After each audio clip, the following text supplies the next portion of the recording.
Hello, good afternoon, good evening, whatever it may be, wherever you are. Instead of teaching something from a book this time, I want to start every once in a while asking a question. A question that I honestly don't have an answer to. Stuff I'm going to give my opinion on, but isn't necessarily or may not even be the correct answer at all. But this series is going to be about various things that I notice that I feel is a good topic to talk about. And I would like other people's feedback if I'm wrong, if I'm right, anything I may have missed, that kind of thing. Stuff you agree with. Kind of start asking questions. Not blaming anybody. If I use, a particular department or something as an example, I'm not trying to pick on anybody. It's just a good example of what I'm talking about. Not that anybody's wrong, just they help kind of nudge the conversation along.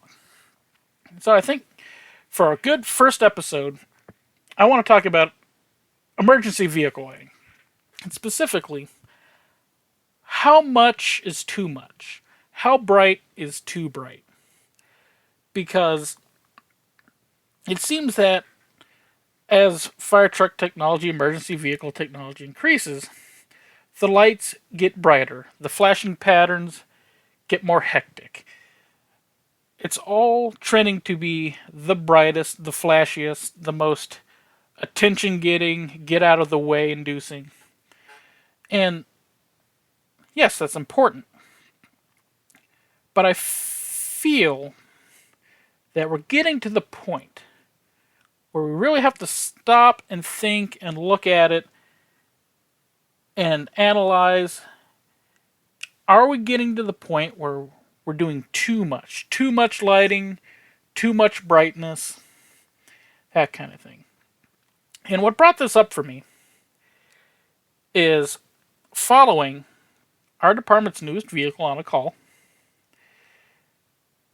and realizing as I'm driving, in the middle of the day, mind you, so it's not dark, your eyes aren't, trying to adjust to brightness and stuff, that the lights are bright, yes, but they're almost so bright on our newest truck that it's almost detrimental to me, even just as a driver or even following it in another vehicle, where it's so bright it almost hurts your eyes. You almost have to look away.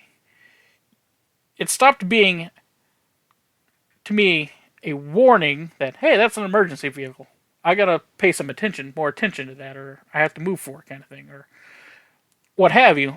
And it started being obnoxious to where instead of, like I said, going, I need to move out of the way, it became, wow, that's just really bright and I don't like it.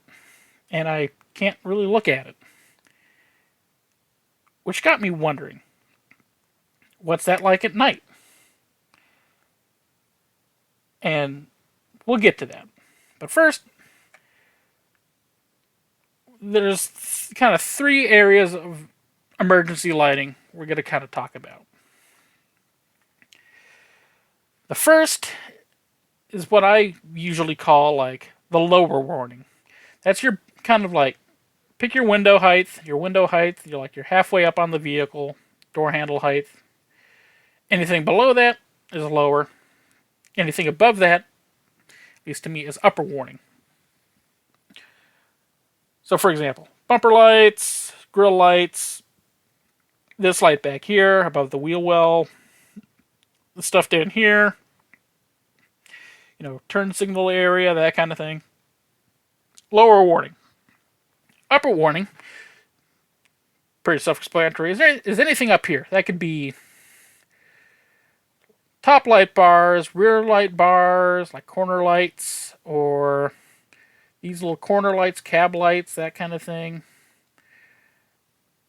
Those spinning lights that are kind of mounted higher up, like below the windshield, that kind of thing. And the other one is traffic directors, which those are these guys right here. Those are the orange ones where you set a pattern to flash, kind of directing people to the left, to the right, or kind of split either side, kind of like a starting in the middle, working out to the edges, that kind of thing. Those are kind of the three big flash patterns, the three main groups for me. And the reason that it's kind of important to know that is you kind of almost have to balance the amount of light. Because if you load up down here on lights and put like one little bubblegum beacon up here, it's not going to be effective. You're not going to realize that you're talking about a fire engine, right? These things are laid out in such a way where an ambulance has a different pattern than a police car, which has a different pattern than an engine. Like when you see a fire truck coming towards you in the dark, you know it's a fire truck because it's got the light bar on the top and the lights down here. And you know an ambulance is an ambulance because it might have this. And a police car has. It's one of those things.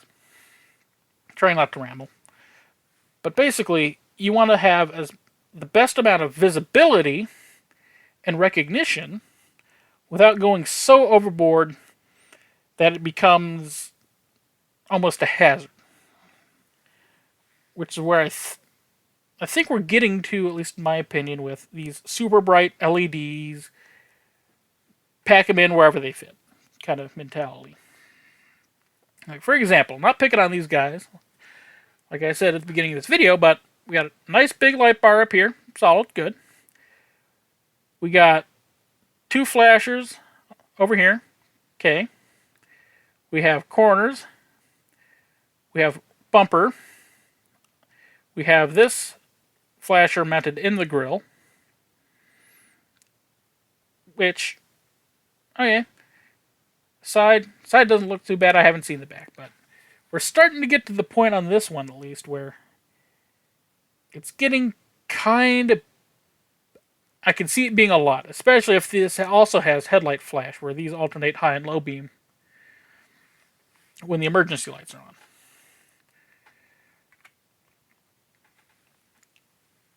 This picture here is just to kind of reinforce upper versus lower. This is a good picture of it where nice bright upper warning and this probably alternates back and forth lower warning. That's all this picture's here for. Just kind of better delineate that. But like, as I was saying earlier, if this was coming down the road at you from a distance, you could tell. Big light bar, wide light bar, flash pattern, probably an engine, right? If it had smaller grill lights and maybe just a light bar here and then like two squares or a light bar up top, probably an ambulance, right? And what really brought this question into my mind is coming over to an incident quite like this. This is just a screen drone capture that I grabbed from online somewhere. But if we just quick look at this, there's an apparatus with its reds on. There's one with its reds on. There's one. Here's one. There's two right here. And maybe one right there. Definitely one here. Definitely one here. One here. A couple more, like at least one or two here. All piled up on the side of the road. If all these guys have their upper lights and lower lights and LED coming over a hill, coming in the distance, me personally at least, wouldn't know where to begin, what to do. Well, it'd be light overload, if you will. And what brought me up to this, especially with this section, this kind of content, I wanted to have some evidence for what I'm talking about. So this is FEMA.gov, emergency vehicle visibility and fancy word study. Fancy word that I know what it means, but I can't pronounce it. Basically, how obvious is it? How much does it stand out? Kind of thing. How visible is it, and how much does it really stand out? How much of it is a case of, hey, there's an emergency vehicle over there?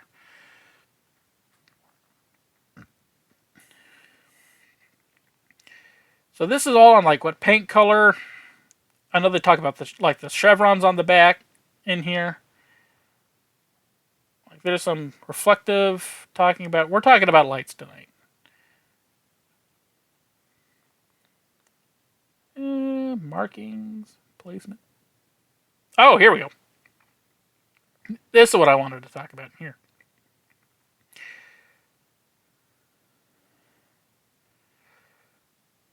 Fluorescent colors. That's that pattern. Billy, where did it go? Doing it live. I had it.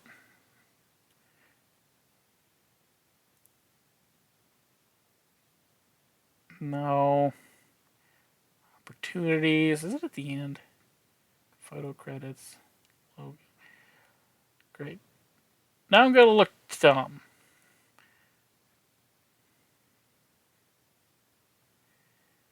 Contrast. Was it in here? Oh! Yeah, it was in here. Why did I have this one up?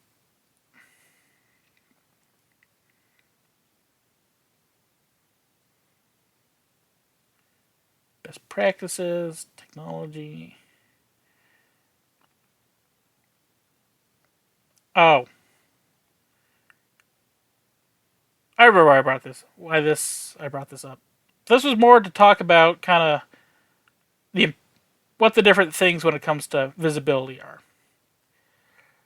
We're not going to talk about paint. That's a whole nother discussion. For a video that's probably going to be way too long to begin with. Paint patterning. NFPA, right. Okay, that's reflective markings. Star life. Materials, visibility recognition. Lettering, color scheme. Patterns. Education, nice. Contrast.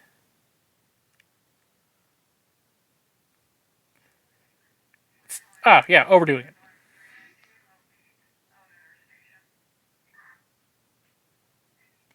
Let's talk about paint, though. We're going to go back to warning lights because we're not talking about paint. Intensity. And this is from ResponderSafety.com, but referencing this study report here. So, full study report available for download.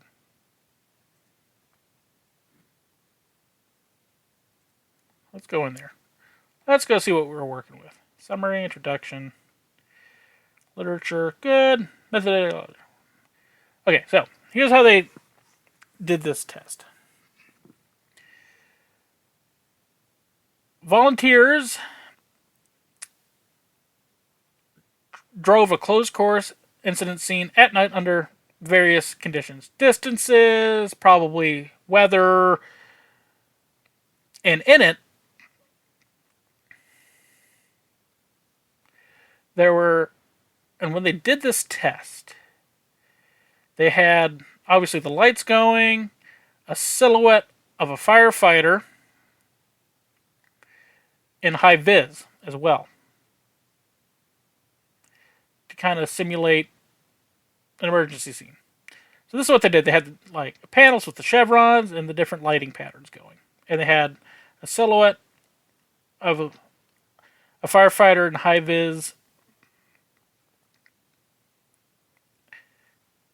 vest kind of thing. That was kind of in the flashing pattern kind of thing. Like they were walking around the truck or ambulance or whatever it was.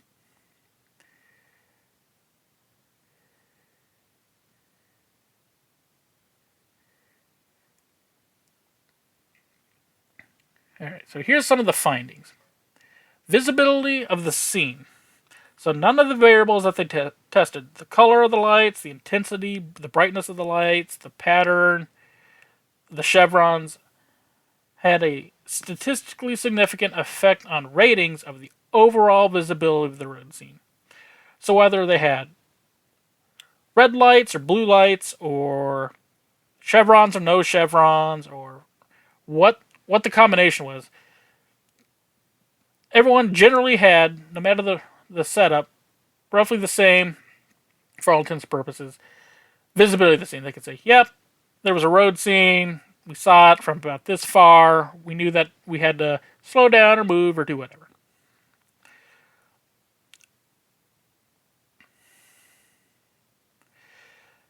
Distance from the flashing lights. So none of the variables had, again, a statistically significant effect on the distance from the flashing lights at which the subjects drove past them. So, regardless of if they had chevrons or bright lights versus dim lights or any of that, again, it didn't really change for all intents and purposes if they gave them a wider berth or not. So they didn't, pull farther over in the lane, away from the scene or away from the source of the lights or the simulated emergency vehicle. They were going to give them a berth, and no matter what the pattern was, the apparatus got its berth.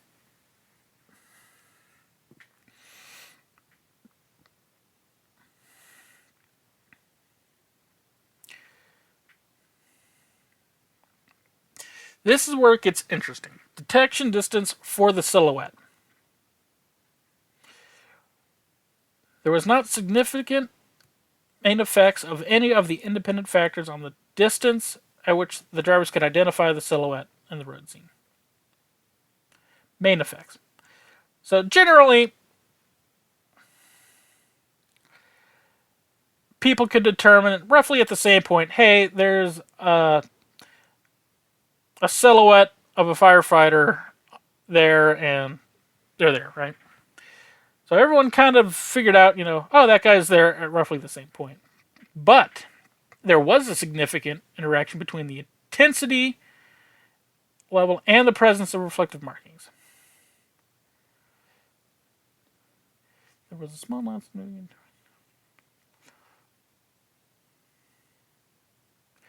Right. So they did find that there was a essentially like 0.1 second of driving time detection distance between low and high intensity light. So really bright light versus really dim light really didn't get a big difference in detecting the silhouette.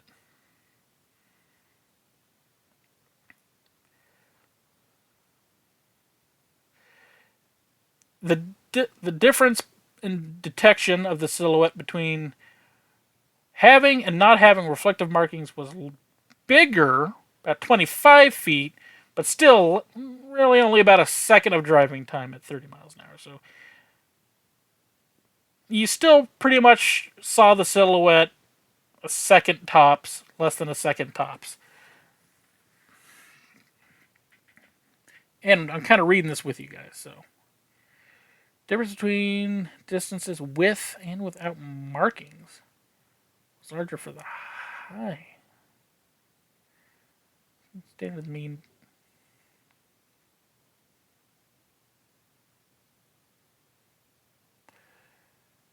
Okay. I see.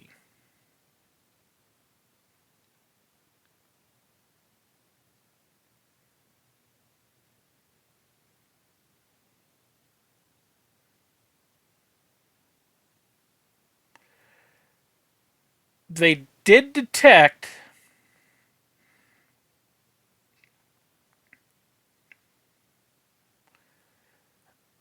when they had the super bright lights and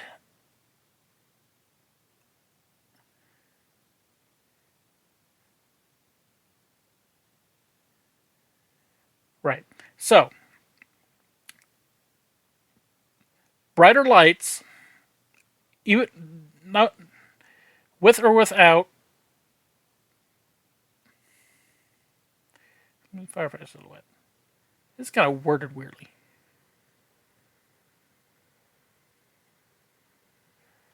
Okay. So if they had really bright emergency lights that allowed them to spot the silhouette, because I believe we're still into the silhouette. This is referring the silhouette detection. They were able to spot them better to a marked amount, actually, with higher light. With the brighter light, more contrast, from what I'm gathering. It was easier to detect there was a silhouette versus lower light. What did it conclude?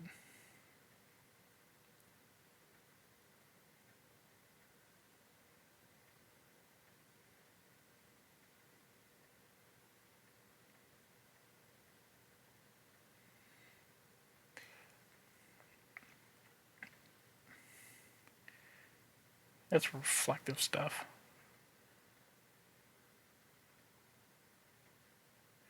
Here we go. Implication. So basically, kind of in conclusion, after all that fancy study stuff, higher, brighter lights, your LEDs, your super bright, maximum intensity emergency lighting, gives you more glare, more, ow, that hurts my eyes, that's kind of obnoxious. But it doesn't necessarily or really mean it makes it more visible at night, which makes sense. LED or regular old halogen or even the old school 90s, big bubble lights. If you're driving down the road and you see flashing red lights on the next hill coming up, or at the bottom of the hill kind of thing, you're going to see it. The lower intensity lights gave the same level of visibility as the super bright lights under the nighttime conditions.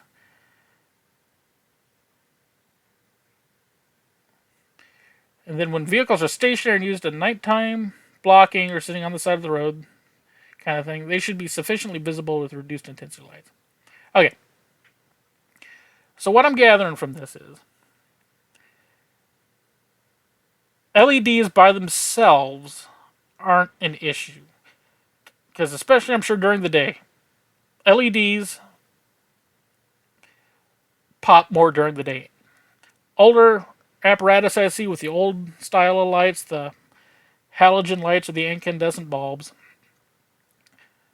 they're still visible, but I admit, LEDs they pop out more during the day. When it's bright out, your eyes aren't straining, your eyes aren't adjusted for night driving, that kind of thing. But it does become an issue at night where you're sitting on the side of the road or you're on a car accident and you're there. You're not going anywhere. You're not actively responding anymore. But you still have the full intensity lights flashing away. That's where it can become a problem. Because it's not adding to people seeing the scene, and if anything, it's more or less just a nuisance and a hindrance that isn't giving you really any appreciable effect at the end of the day. Cars aren't moving over any farther. They're not seeing you any sooner.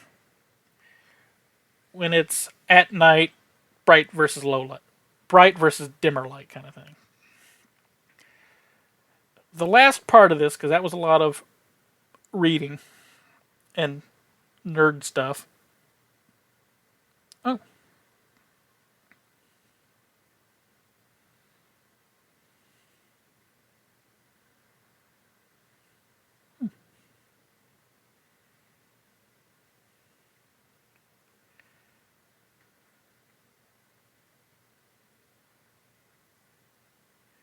Yeah, okay. So this is basically saying what we're gathering here is that the lower intensity lights, the older style lights, the dimmer lights, are a little more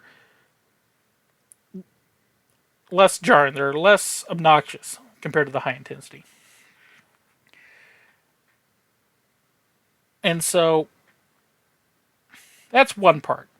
How bright they are. Another part I want to talk about real quick is how much is too much? How many lights is too many lights? And I can't give a good answer for that. Because one department may say you need, well, that's kind of NFPA related as well. Like you need a certain amount of lumens, I believe, for upper warning and a certain amount for lower, or that kind of thing. Like I'm sure somewhere in NFPA, somewhere in the rulebook, you need a certain amount of light, right? You need a certain amount of that kind of thing. But what I really wonder is if there is such a thing as too much lighting, too much attention. And I'm going to preface this by saying I'm not picking on these guys that I'm going to show you. They just prove the point that I'm trying to talk about. Channel, Demon Racer, good stuff. East Coast, emergency response content, that kind of thing.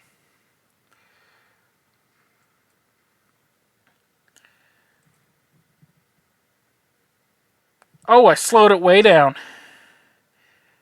I don't need it that slow right now. This is, these guys up here. Volunteer Ambulance Service.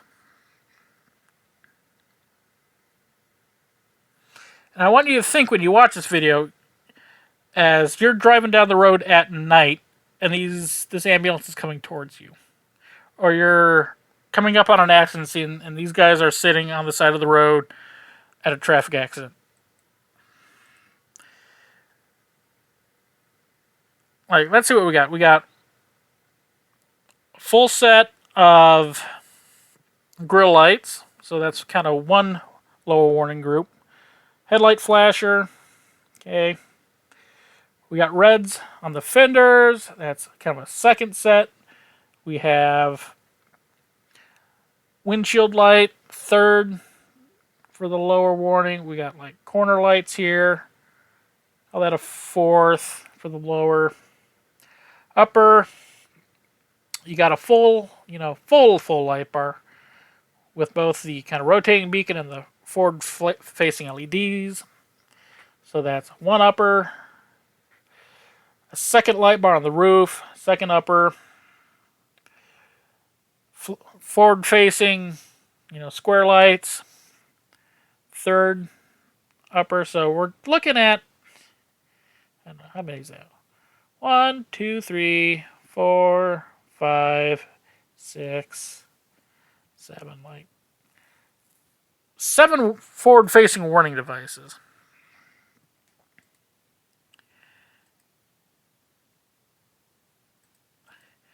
Which I'm wondering if, again, is that too much? Like, these guys over here, the grill is fine for down here. It's an ambulance, right? Up here, maybe just the blues up here may not have been enough. It's probably lacking for an upper warning, but go with this light bar. Either go with the combination of this light bar and these, square lights, or get rid of all this and move this light bar down here, or keep the upper one, right? It's a lot going on. And again, I'm not trying to rip on these guys. Like, that's not what this channel is for. It's not to sit here and laugh and say, man, I think it looks like a Christmas tree. But it does. And I'm not ripping on it to rip on it. I'm just questioning, especially with, this is LED, this is LED, these are LED, that's LED. If it's the middle of the night, and this, isn't, a dimmable set, like you can't set it from, respond mode to park mode kind of thing, if that wouldn't be more distracting than it is helping the cause, if you will. Just more noisy light than actually helping you. During the day, fine, it's whatever. But during the night, that's where my big question, my big problem arises. Second one that I want to bring out.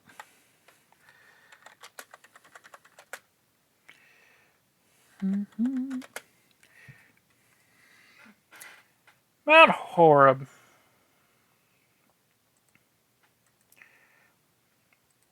Again, let's look at this before we watch the video, right? We got forward-facing lights, so we got one upper set, full light bar second. Yeah, whirligig, it's kind of on the dividing line. We'll kind of loop the whirligig in with upper, so potentially well, call it lower, looking at this particular setup. It's got one lower, we got reds, kind of on the, doesn't really have fenders, but on the corners, so that's two. So one kind of uses kind of a group. Two, red and green. Three, white, light. Four, light. All right.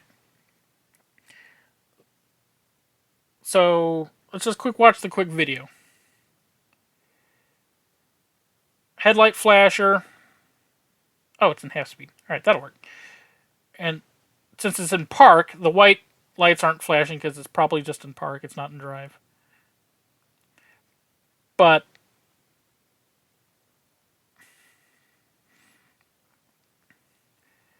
again, during the day, it's whatever. But during the night, especially since LED light bar, I can't tell if this is an LED. If the top bar is oh yeah, it's LED. Maybe. I can't tell if that's the older style light or an LED panel, but clearly these are older lights. Those reds are older, these are older. That looks like an older style, like not LED. But again, during the day, it's fine, it's whatever.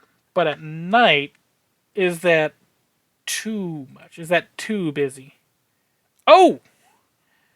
Perfect.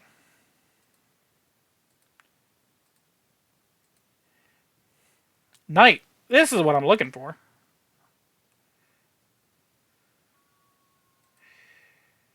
Full speed, please.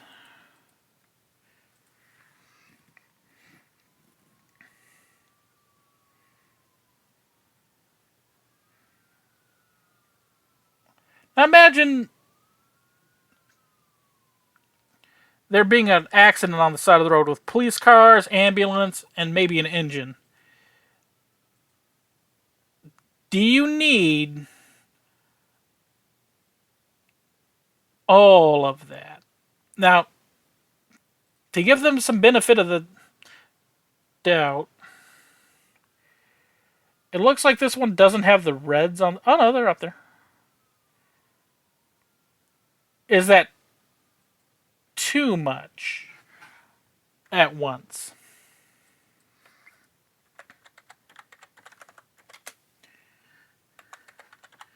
I'll try and find real quick if there's one of these guys at night.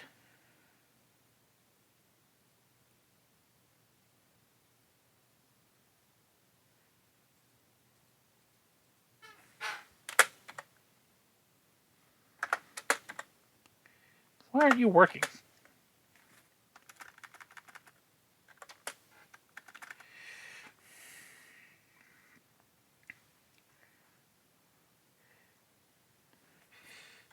Teanec. Okay. Have any of these guys at night?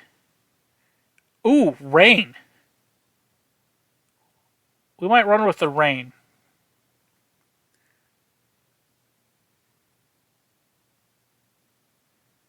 It's day. Day. Real quick.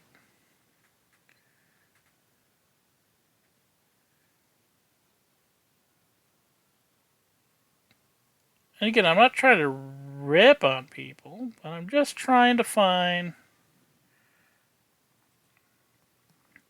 Oh, wait. I'm going to try and wrap this up here. This is probably boring as I'll get out. We'll go with the rain. Oh, come on, man.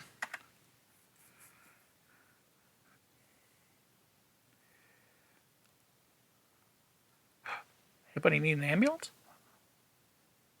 But no, I guess I'm going to wrap this up because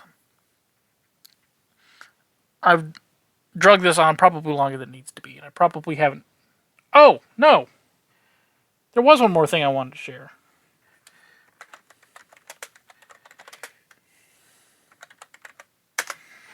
That suck. Wheeling! This kind of thing. Talking about, everything lined up on the side of the road and different patterns and stuff. I would love to see, and I know, like, it's a law enforcement thing right now. If something like this won't find its way into firefighting. Now, the problem I see with this, at least right now, is that fire departments, especially ones that do a lot of mutual aid, would have to come together and agree on lighting, I believe. Because this is great for police or, an ambulance service where they go and they buy, 20 ambulances or 20 squad cars, and they're all built the same with the same lighting package, and it's all the same, right? This works great for that because it syncs everything up. And I'll jump ahead here. Oh, and then there's another thing. That whole too much on the side of the road, this will also, once you're parked, once you're where you want to be, will slow it down and make it a lot less aggressive as far as lighting. It smooths it out, it slows it down, it makes it less jarring.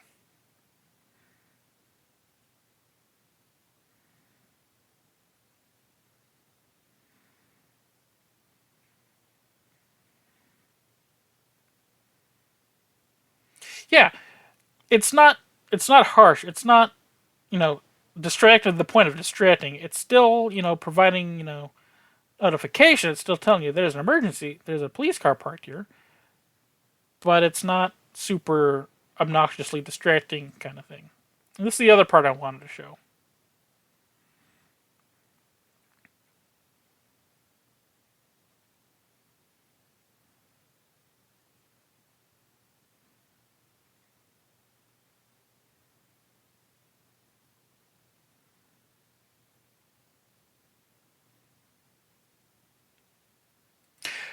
That right there, where two or three cars pull up, and they all talk to the car that's parked first in line, whatever it may be, and all the lights talk to each other and say, all right, this is the pattern we're flashing, we're going to switch to that. So instead of having, you know, this pattern on this truck and this pattern on that truck, and they're all lined up, and it's like the sea of blinking lights, that's to the point where it's not warning you of anything. It's not making it more obvious that there's an emergency. It's just light clutter almost for the sake of light clutter. It's random flashing patterns that aren't adding anything to anything.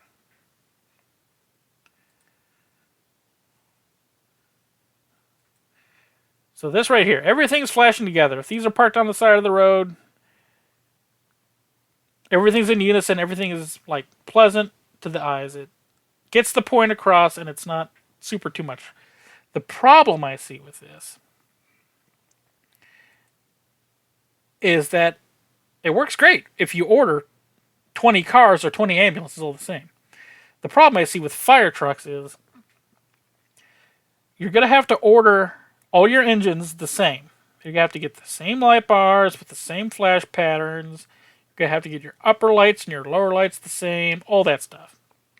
And for a big department like a Los Angeles or a Seattle, where they basically go and say, I want 15 engines of our pattern, and they get 15 of the same thing, right?